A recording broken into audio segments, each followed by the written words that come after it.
Data protection and privacy teams are under more pressure than ever with new laws, AI oversight, data breaches, and the constant expectation to do more with fewer resources. That's why TrustArc built a modern privacy and data protection management platform powered by Arc Intelligence. It unifies your tools, automates the work that slows you down, and surfaces what matters most right when you need it. From guided quick actions to our intelligent assistant, Ask Arc, you get credible, contextual answers backed by expert research, not generic AI guesses. Finally, privacy that works the way privacy pros work. Learn how TrustArc helps teams move faster with confidence at trustarc.com/serious-privacy. That's trustarc.com/serious-privacy.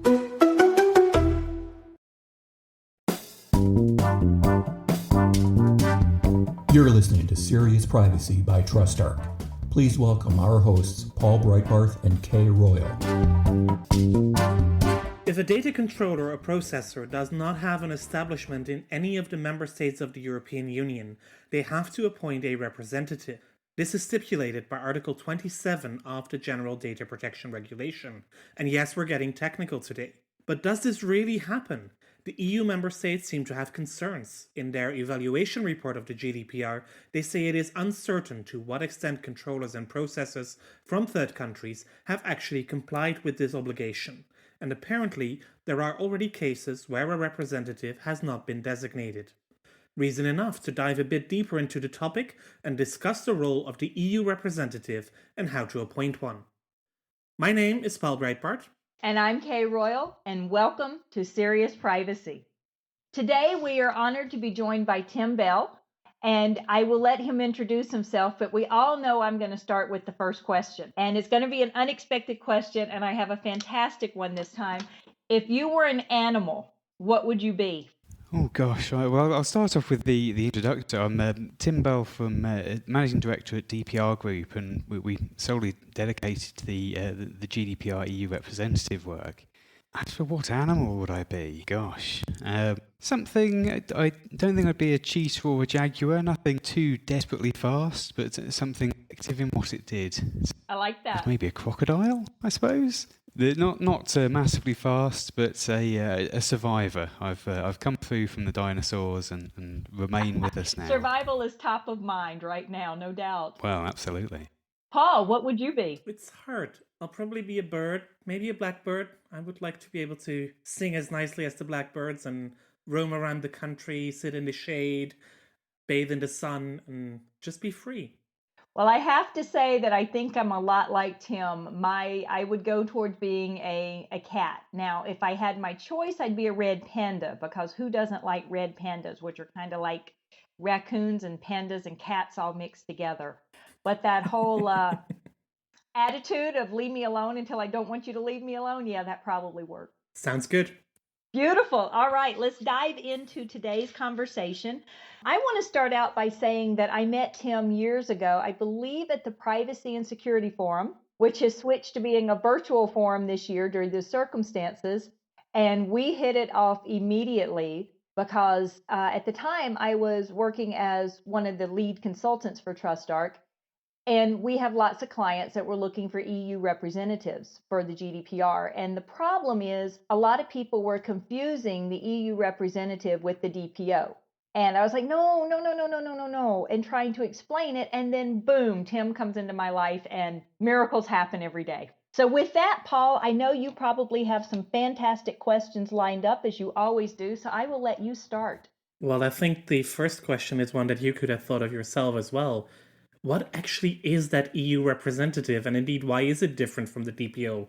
Tim, you explained it apparently very well to Kay already, and to all of these other confused Americans. So, what is the EU representative? Well, actually, it's a great question. I'm fortunately benefiting here from the EDPB on their guidance, where they've set out a very good summary of what the representative is. So I'm just going to quote this to you, effectively word from word.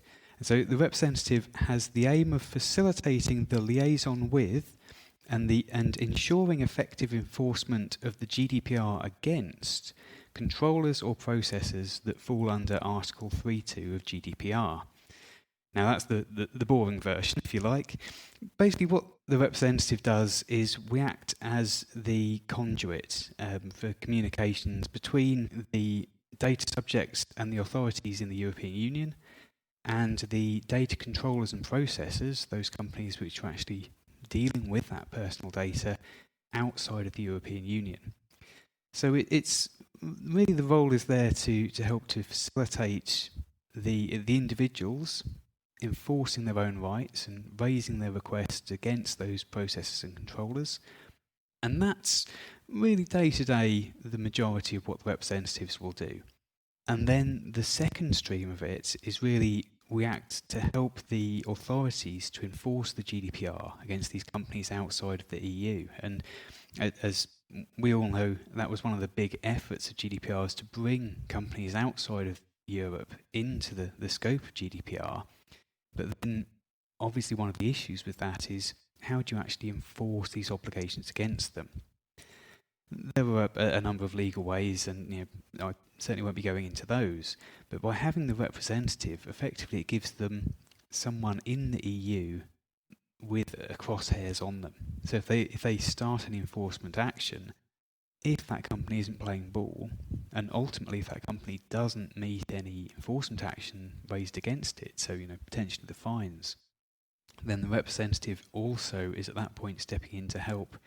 And it's much easier for the authorities to bring the fine against the representative, and the representative then recover contractually from their client, than it is to just fine a company in the US or Australia or Japan or wherever it may be, and then try and enforce that fine internationally.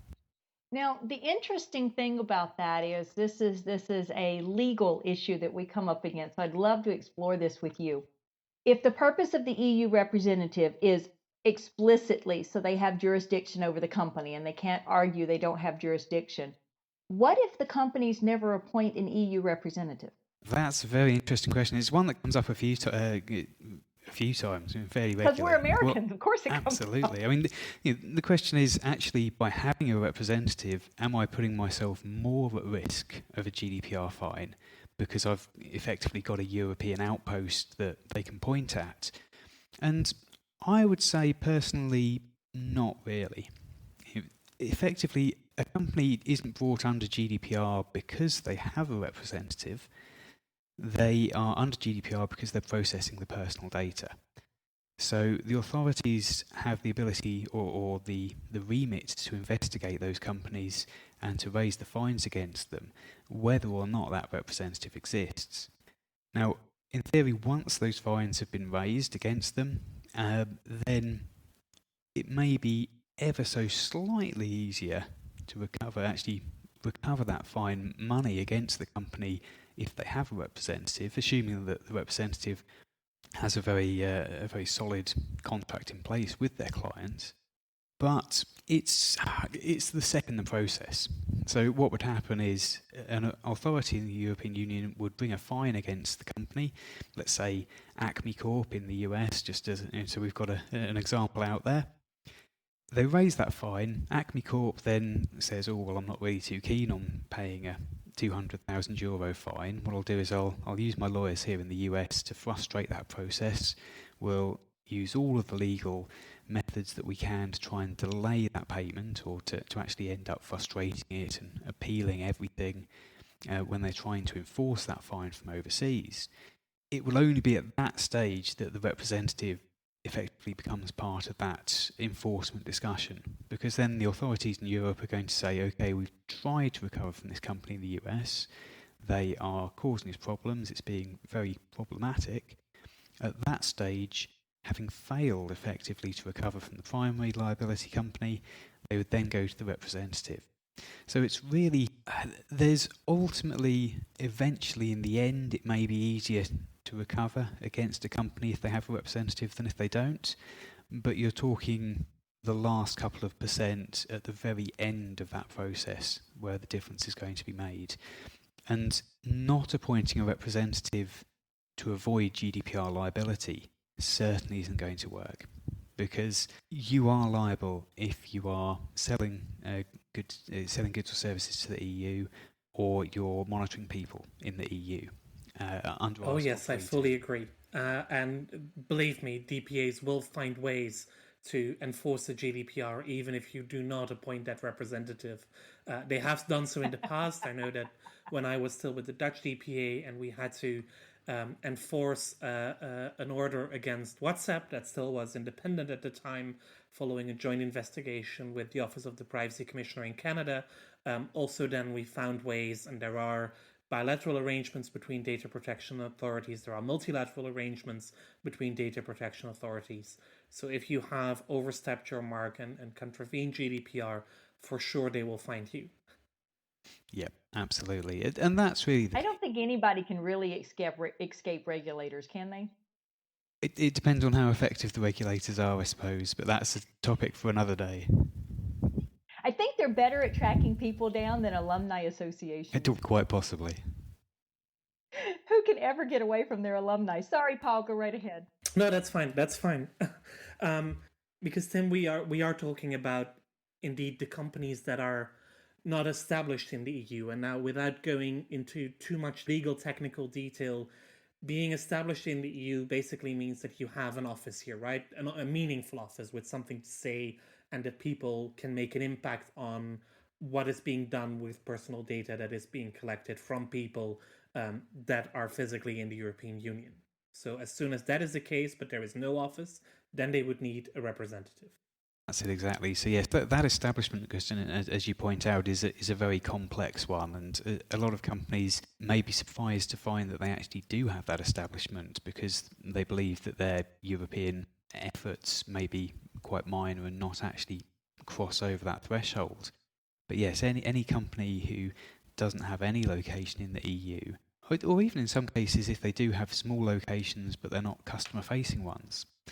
So we have a couple of companies where they do actually have an establishment in the EU, but they just wouldn't want to list it on their privacy policy as a point of contact because it may be a factory or a software developer unit. So it's really there kind of to be listed on the privacy policy. So as when you're writing that privacy policy to be compliant with GDPR, you're going to want to list a way that the individuals can raise their subject access requests.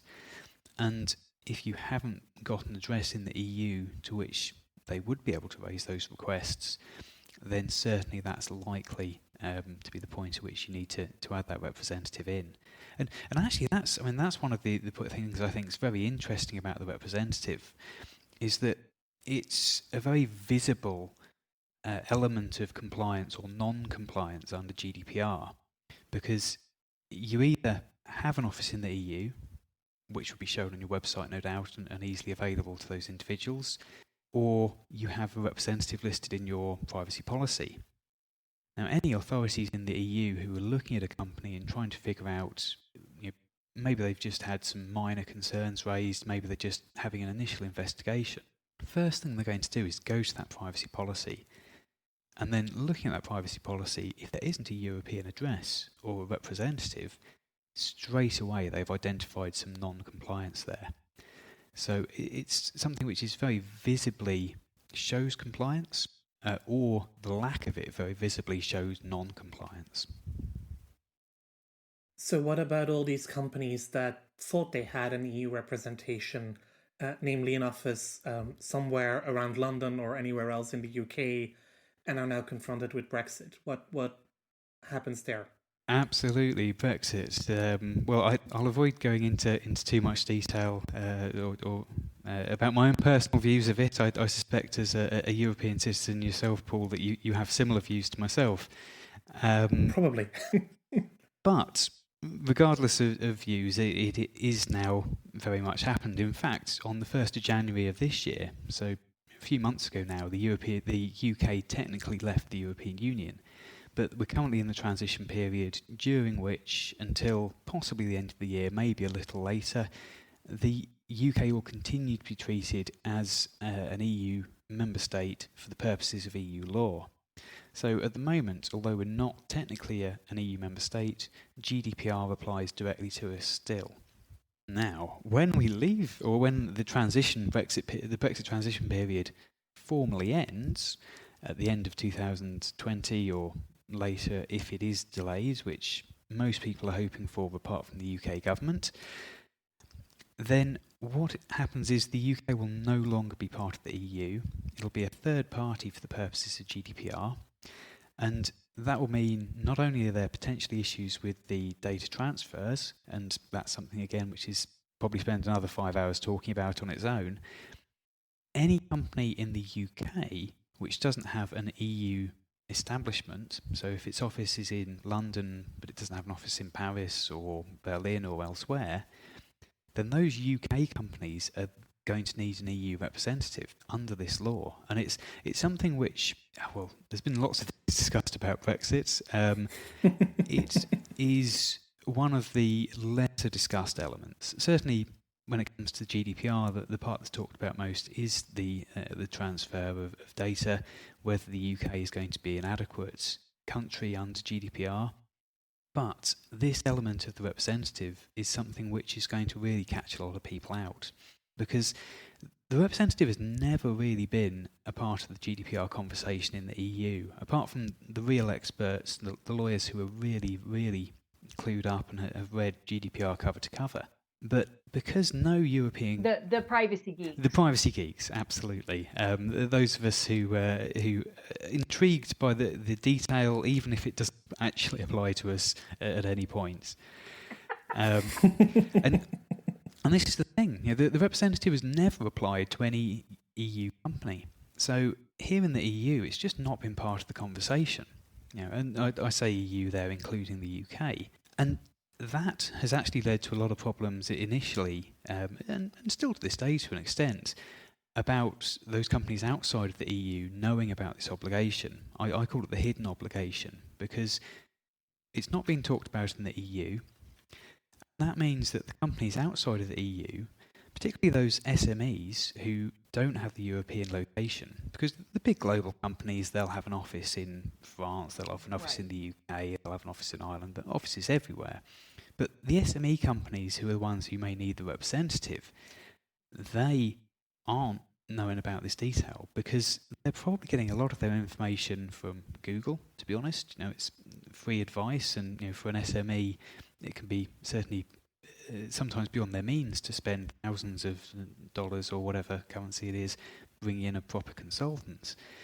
So if they're doing their GDPR preparations by Googling, what they're getting is a lot of material written by European lawyers for European companies that is mentioning the data protection impact assessment, the privacy notice, the need for consents, and other lawful means of processing, but it's not mentioning that representative. So these companies may be doing everything that they think is necessary to meet GDPR, but they're just missing out on this element because it's just not part of the conversation that we're having in Europe, and so that is then passing on to our privacy peers around the world. And it will now become relevant for almost every single company doing business in mainland Europe or in the UK, because I understand this obligation is also part of the UK GDPR, so European companies no longer established in the UK because they had representatives anywhere else in one of the EU 27 member states. They now need a UK representative as well. Absolutely, and this is going to catch a lot of European companies, when I say European, I mean EU companies out, because yes, the UK companies are looking at this, and we have a change in law so that we're not under GDPR anymore, we're under the Data Protection Act 2018 as amended. But in the EU 27, those companies will still be under GDPR. GDPR won't have changed, but suddenly if they're selling to the UK, the new UK law says that basically the equivalent role exists. If you're selling to the UK or monitoring people in the UK and you don't have an office in the UK, then you need to appoint a UK representative.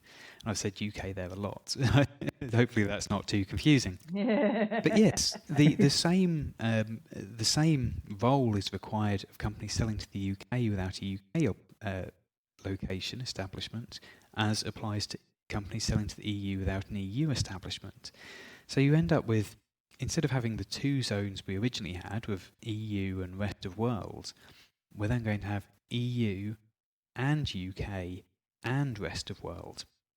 So any US company, for example, so talking about Acme Corp again, that US company, if it needed a representative before, then it won't have had an establishment in the EU 27 or the UK. So it'll now need an EU representative and a UK representative if it's selling both to the EU and to the UK. And US companies, many of them may have a single office in Europe, and that office will often be in London because of the convenience of language. We all speak English, so it makes sense to put an office there. And if it's not in London, it's in Dublin. If it's not in London, it's in Dublin, absolutely. Now, the ones in Dublin will be fine. The companies with the office in Dublin will be fine for the EU representative but may need the UK representative. The companies whose office is in the UK will be fine for a UK representative but may need an EU representative. So it really changes the position for a lot of companies who thought that they'd got everything in place for GDPR and who, to be honest, are likely to not be looking in a great deal of depth about how GDPR, how Brexit will affect GDPR, on the assumption that they already have everything in place to cover the UK when it was in the EU anyway. And how many companies do we know that think that they are completely covered for GDPR? Just saying. Is there one? Right? There has to be one or two out there. But, that's interesting, Tim, because that was one of the things I was curious about you. Do you have offices in both? So, yeah, actually, we're in quite a fortunate position. We're the only EU representative service which has a contact location in all 28 of the EU countries. So when I did not realize that. I'm glad I asked. Well, absolutely. No, thanks for checking. So no, we it was originally done very much as a customer experience benefit, so that it didn't matter if you're living in Estonia or Romania or Portugal or Denmark or wherever, you can always raise a request within your own country by post. And so that was something we sold to our clients as, you're offering the best service to your data subjects here. So they can raise their requests. But then the European Data Protection Board guidance, which I mentioned earlier, it's guidance 03/2018, if anyone's looking it up. And because somebody will look it up. We'll put it in the show notes. Absolutely. Well, it's one that probably many people have already read because it's the guidance note relating to extraterritorial effect. So the first 3/4, 4/5 of it is about how GDPR applies outside of the EU. And then at the end, they've just added some clarity about the representative. What they did was add a lot more detail about where the representative should be. Because GDPR, the original text, stated that the representative should be in one of the countries in the EU where the controller or processor has data subjects. Now, that's fine, but it left it quite open. If you had 10 million people in Germany, but one in Bulgaria, then you could technically have your representative in Bulgaria. Now, the guidance came along and said, actually, it's a matter of good practice, and certainly I think good practice is what's necessary to show privacy by default and design and default. As a matter of good practice, you should have your representative established in the country where the largest number of data subjects is based. And that makes sense, so that those individuals are more likely to be able to raise their requests in their own country. But it then goes a little bit further, and it says that the individuals in other EU member states should have easy access to that representative. To my mind, that means that really the individuals should be able to raise the request in their own country, or at least in a neighbouring country. So if you're talking about maybe France and Germany who have a border, maybe if you've got most of your data subjects in France but a significant number in Germany and you only have your representative in France, then those German individuals, it's only across a single country line, international boundary, so it won't be too difficult to raise their request. But if the data subjects are based, and I realise Romania and Bulgaria getting a bit of mention here, but it's because they're the further out ones. Actually, it would be no easier for a Romanian individual to raise a request to France than it would be to the USA. It's difficult to say that representative in France is effectively representing the American company to the Romanian individual. And so that's has proven really beneficial for our clients, because they now have that network of contact locations all around the EU. So if they see a shift in their demographics, so maybe if they start the year with most of the people in France, but then they get a really big contact in Poland, then they'll see that demographic shift. So most of the individuals are in Poland. Technically, they should be looking for a new Polish representative, effectively. But if they have a single representative which has offices in all of those countries, then what it means is they're covered, and it's less of a worry for them as those demographics change. No, that's certainly clear, but just the legal obligation is to have one in a member state to which you have connections, right? It's not that you always need to have all EU 27 plus EEA countries plus the UK covered in all situations. It would be one for the EU and one for the UK. Yes, for the most part. I mean, I would say if data subjects are spread across the entire EU, it may be difficult to justify just having a single one, especially if that one was on the edge of the EU. So, say Ireland or France or Portugal, for example, kind of around the edges and further away. But it comes down to this best practice element again from the guidelines. So yes, absolutely, the wording of GDPR says you need one, and it should be in one of those countries where you've got people. But it's kind of this best practice obligation. It's the privacy by design and default. Companies, in order to prove they're taking GDPR seriously, need to show that they've considered the options and done their best. And I think personally that having a single location representative, if the data subjects are spread across the whole EU, may be a struggle to say you've been fully compliant with the representative obligation. So let's say you have found out that indeed you need a representative and that you have selected where you want that representative to be. What do you need to take care of? Can you just say, well, you are my representative, or are there further administrative obligations to take care of, like notifying the DPA, putting it in your notice, contracts? What should I think of? It shouldn't be too complex a process. Certainly, it shouldn't be as complex as appointing a DPO, because the DPO will be a lot more involved in the day-to-day activities of that company and the processing activities. The representative is, by definition, very much separate. Sits in Europe, outside of the company is outside of Europe. The obligations under GDPR are fairly simple. You need to have a contract in place. So there needs to be something which shows that the representative has been officially appointed to that role. So they're not just acting as a messaging service. They are an official representative under Article 27. But there's no obligation to notify the authorities of your representative, as there sometimes is with the DPO.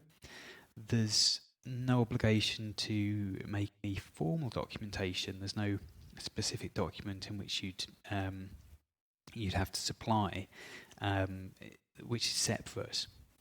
But you would need to amend your privacy policy, which you'll already have. And in the contact section, what we generally recommend is simply include the basic details. If you want to contact us to exercise your privacy rights, contact us at, and the usual email addresses and postal addresses. And then underneath that state, if you're based in the EU and you have rights under GDPR, you may also contact us via our data protection representative, who is whoever it may be, and you can contact them through this email address, on this web page, at these addresses, etc., etc., etc. And then after the Brexit transition, you then have a further section underneath that would say, if you're based in the UK, you can contact our UK representative at blah, blah, blah. So that's really the one place where it's most important to note it in the privacy policy. It's not specifically set out as an obligation in GDPR, but it's implied simply by the fact that you need to let these individuals know about your representative. And that's actually in the relevant recital 80 of GDPR for the super geeks who want to go into the recitals as well. Recital 80, yeah. Recital 80. Recital 80 is the place to find the kind of thinking behind the representative obligation. What about the Data Protection Authority? Are they just going to find out from your notice, or do you typically send them letters as well saying Company X has now appointed us as their representative, or does company X send the letter saying that they have appointed you as their representative? No, it's there's actually no notification obligation to the authorities at all. There is an obligation, I should also add, that to set out the details of your representative in your records of processing activities under Article 30. And the representative actually is required to hold a copy of those and make them available to the authorities if they request. But again, that's it's an internal document. It's not something that you would send to the authorities as a matter of course. You'd simply have that in your company, you'd use that as a reference document, but you would make it available to those authorities on request. So the representative really is very much in that same position where you wouldn't notify the authorities up front, and that's all to the better, both for the companies themselves to save them a job, but also for the authorities to save them at a time when they're very busy, the extra administration there.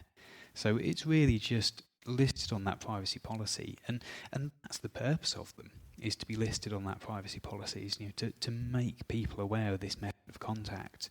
It always should be listed on that policy, and that means that the authorities always know that they'll be able to find it in that document. Sounds pretty straightforward to me. Fingers crossed, fingers crossed. I mean, because it's one of the lesser known obligations, and because to date the majority of the enforcement efforts have been within the boundaries of the EU, or where they've been outside, they've been large global companies which have had locations and establishments in the European Union, so they haven't needed a representative. It's only really now that we're a couple of years in that those smaller and medium-sized companies outside of Europe are starting to see the enforcement process reach them. I've actually found a case on the representative. I was looking through our database earlier today and saw a case from Hamburg in their 2018 annual report. And the Hamburg Data Protection Authority at the time had reviewed a data breach by an international soccer association related to the Russia 2018 World Cup. And apparently at the time, the personal data of 2,800 tournament volunteers was accessed by unauthorized parties. But they had a representative, and they also had a representative located in Hamburg, pursuant to Article 27, so they were able to notify the data breach through their representative to the appropriate authorities. So there was no sanction issued, but the Hamburg DPA showed in their report how important it can be to indeed appoint that representative, even for something like a soccer tournament. Oh, absolutely. And it will have been a huge plus point for that company to have that representative not only in Germany but actually in the city. That will have really, when the authorities were looking at that breach, that will have acted to give them a very positive view of that company, because it shows how much they're trying to put the ability to enforce those rights in front of those individuals in Europe. When I work with my clients, which I don't do as much hands-on client work anymore, but when I talk to people about EU representative, they're really curious as to what do you do? And I know we've spoken about the EU representative duties, but let's go a little deeper. What do you do on a daily basis? I'm assuming you're not handling issues for all of your clients every day, like 10-minute increments. No, absolutely. So really, the majority of the operational work we do is dealing with the subject access requests we receive on behalf of our clients. So there'll be an individual in the EU, let's say France or Germany. They want to raise a request of Acme Corp in the US. They will email us, they'll write to us, they'll contact us via our website landing pages to raise that request. We will then acknowledge that to the individual, which we think is an important step, because it then gives that individual the reassurance that their request is being looked at. And we forward that on to our client with some quite high-level guidance. Now, I'm a lawyer by training myself, but the We're sorry. isn't. Yes, I know. It's in recovery at the moment. So I'm hoping to have been clean from lawyering for a couple of years soon. Receive the acknowledgement, send it on to our clients, and when we send it on to the clients, we include some quite a high-level guidance about how to respond to it. We can't give them specifics about how to actually respond to that particular request, as we don't know the full inner workings of the processing activities. But we'll give some details like the timescale, for example. They should respond within a month of receiving the request.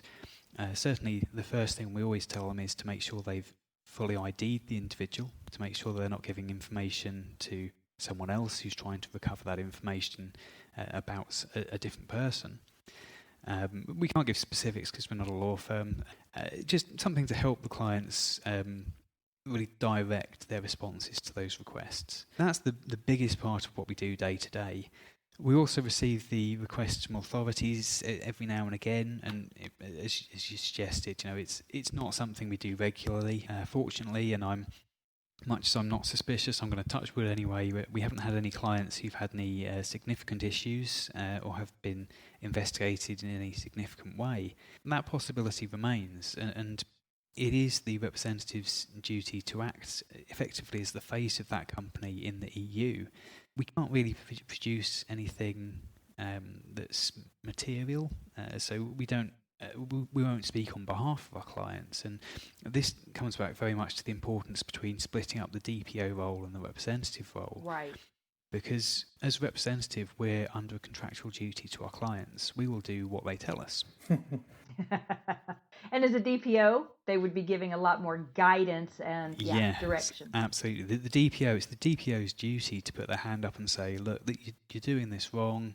I think you should be doing this. You should be changing that. We need to make this work under GDPR.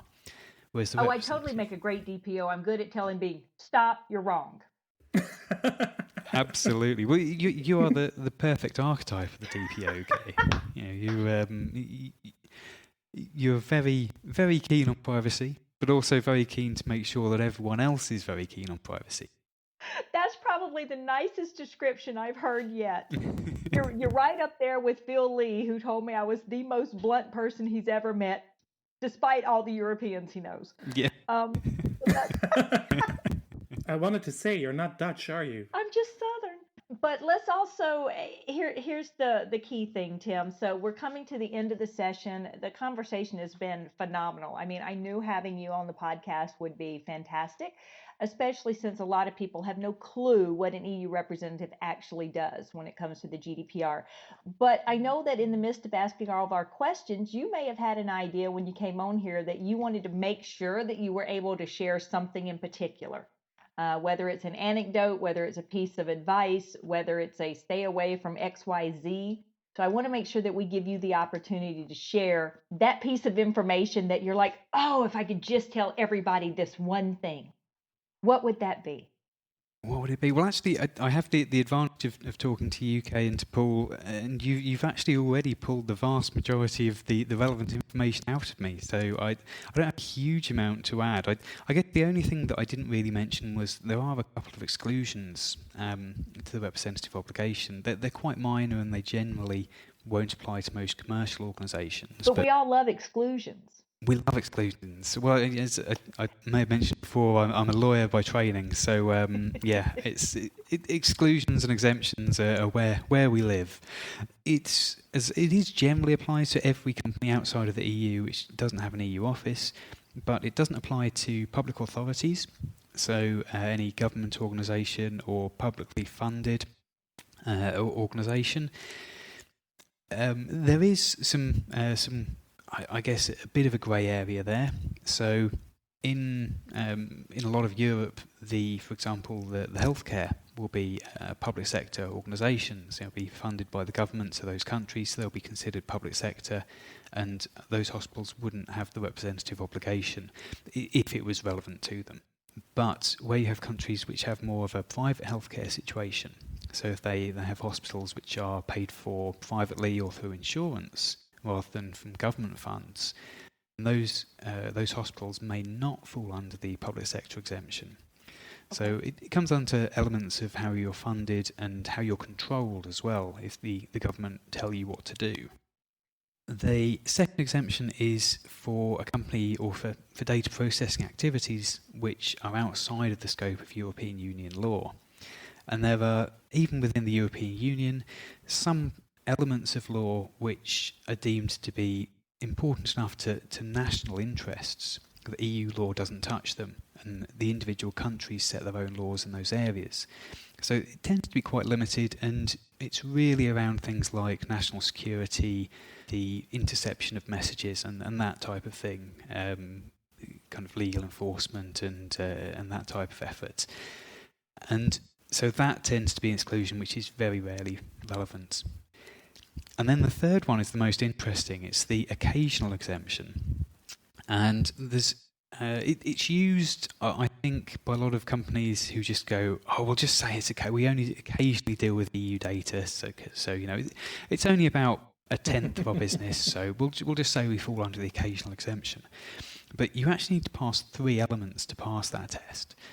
The processing needs to be occasional, and there's some very specific guidance around that when it comes to the DPO role, because, again, there's an exclusion for needing the DPO in some circumstances where you only process EU data occasionally.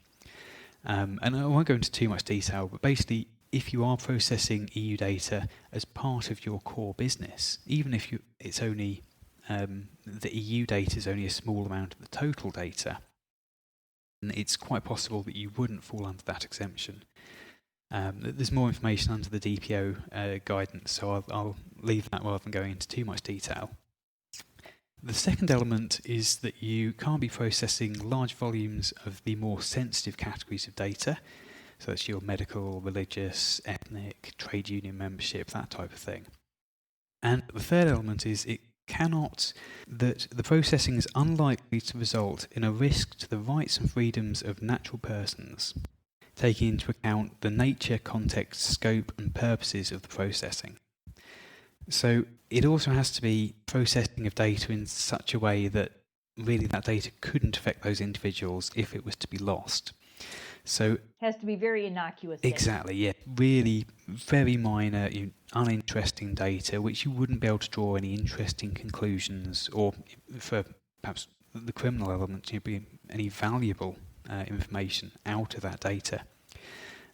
So there are 3 exclusions, but I personally take the view that it's very hard to actually fall under any of the exemptions in this area. So I'd certainly advise a degree of caution to any company which was particularly using the occasional exemption, and to maybe get some advice from a consultant or lawyer about whether that's actually an accurate exemption. I think on that one, I would actually say, get a written legal opinion on it from a European attorney.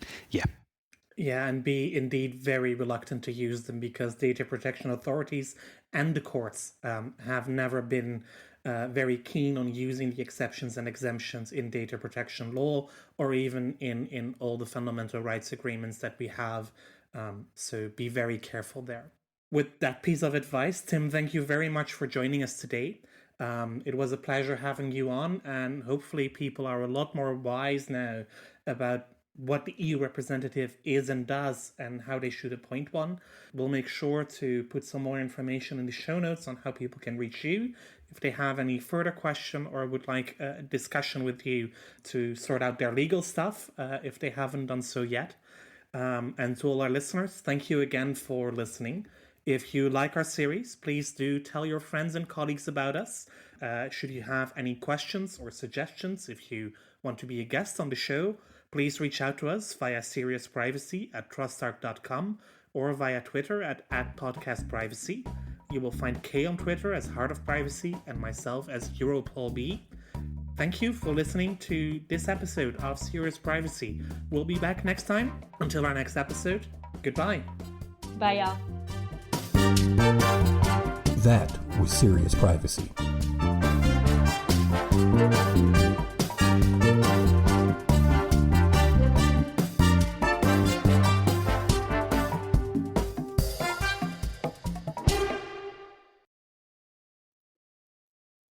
If you're a data protection or privacy professional, you already know the pressure.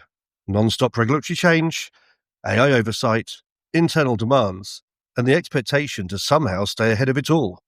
And the old patchwork of tools just isn't cutting it anymore. No, That's why TrustArc created a modern privacy management platform powered by Arc Intelligence. The TrustArc platform brings your workflows, evidence, research, tasks, and applications all together in one unified and intelligent workspace so you don't waste time digging, clicking, or context switching. With Ask Arc, your privacy assistant, you can ask plain language questions about laws, jurisdictions, or even your own program data and get credible, cited answers based on NIMBY research and more than 1,000 global laws. It's explainable, transparent, and purpose-built for data protection and privacy. So if you need to add a vendor, create a cookie banner, or start an assessment, quick actions take formally complex tasks, turn them into bite-sized guided workflows to save you time. It's a platform that thinks like you, works like you, and helps you move faster with confidence, whether you're a seasoned DPO or you're just getting started. See how modern privacy gets done. Explore Arc at trustarc.com/serious-privacy. That's trustarc.com/serious-privacy.